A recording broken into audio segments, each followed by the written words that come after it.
A lifestyle doesn't mean that God is not working on them or in them or through them. So we have to be very, very careful, because Abraham was a godly man and Rahab had been a sinful woman.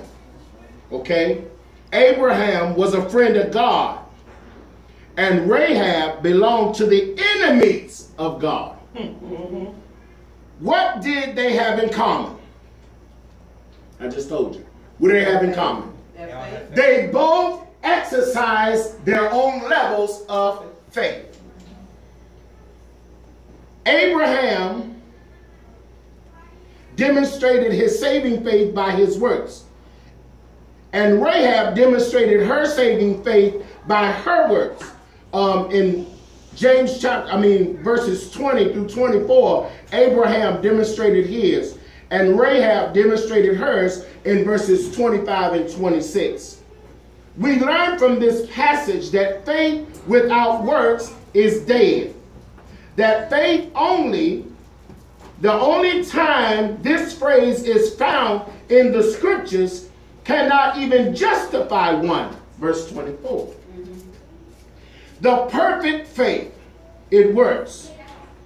So we have to realize we're talking about peace, and in order to have peace, the tranquility, the soundness of mind, the spirit of the oneness, you and God, in order to experience this level of peace, we have to activate and operate in our level of faith. Dynamic faith. We don't want just God to speak to our mind. We don't want him to speak to our mind and get our emotions all revving high.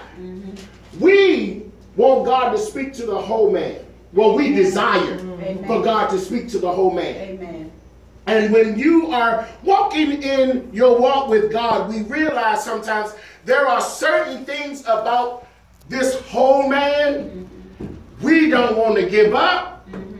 When God starts tugging on us, we don't want to give certain things up because we don't feel as if we are worthy to even hear from God or to feel God the way that we feel and hear him.